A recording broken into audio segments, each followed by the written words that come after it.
Hacking is a general term and is often misused. Traditionally, this term refers to unauthorized access to computer networks. In connection with the iPhone, hacking can be understood as follows: an unauthorized access to other people's personal information stored on the iPhone. Remote monitoring or use of the iPhone without the owner's approval. Change the way your iPhone works with additional software or hardware. From a technical point of view, someone who can guess your iPhone password can be a hacker. Someone installing spyware on the iPhone to track your activities can also be considered a hacker. There is also jailbreak or custom firmware installation action on an iOS device that can also be considered an iPhone hack. However, this is one of the more modern definitions of hacking because it is widely used. There are many users who have hacked their own iPhones by jailbreaking to install a modified iOS version to remove the annoying barriers of Apple. Malware is also another security problem experienced by the iPhone before. Because in addition to software on the App Store, external software is also installed and exploited by zero-day vulnerabilities in Safari. Apple, which allows hackers to install spyware to steal information from people. Jailbreak is constantly updated and is a cat and mouse game between Apple and those who like to edit their iOS. If you keep your device up to date, you may be safe from jailbreak-based attacks.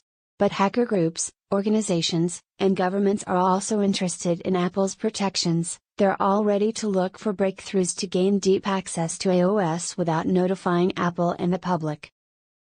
Here are a few things to keep in mind about iPhone security. 1. Your iPhone cannot be controlled remotely.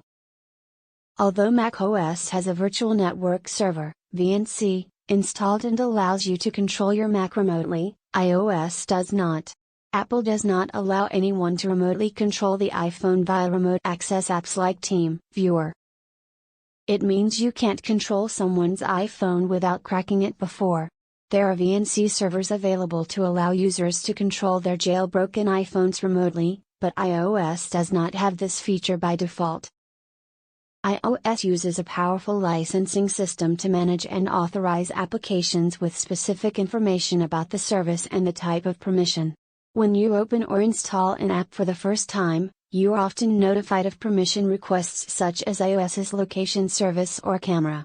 Literally, these applications will not be able to access these services or information on your device without your permission. Notably, there is no licensing option available on iOS that allows an external application to have full access to the system. On iOS, each application is separated from the system and operates in a separate sandbox, isolated, secure environment. It prevents apps from potentially harming and affecting the rest of the system, including restricting access to personal information and application data. However, you need to be wary of the permissions you grant an application. For example, Facebook wants to access your contacts but it doesn't need to have this permission to work. When you grant information access to an application, it can do anything with that information, including uploading it to another server and storing it there. This seems to have violated the developer agreement with Apple's App Store, but it is technically possible for apps to do so. Therefore, you need to think and consider carefully when licensing applications. 2. Apple ID and iCloud security. Your iCloud account, also known as Apple ID, can be more easily hacked from the outside than the iPhone. Because it is like other online accounts, third parties can still silently steal your iCloud login information. To minimize this risk, you can enable two-factor authentication, 2FA, for Apple ID. To ensure this, go to Settings, your iCloud account name, password and security, and activate two-factor authentication and set it up, if not already activated. From now on, every time you or someone log into your iCloud account, they will need to add the passcode sent to your device or phone number, which minimizes the risk of account hijacking.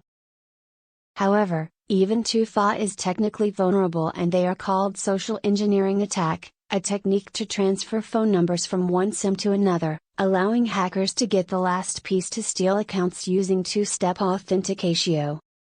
It's not something that happens easily, but something that shows you still need to be alert even after 2FA is turned on. 3. Spyware on iPhone.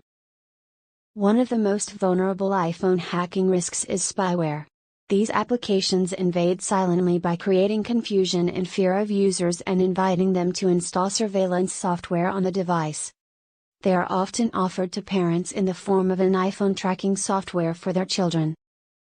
These apps can't work on the official iOS App Store, so they often require the device to be unlocked.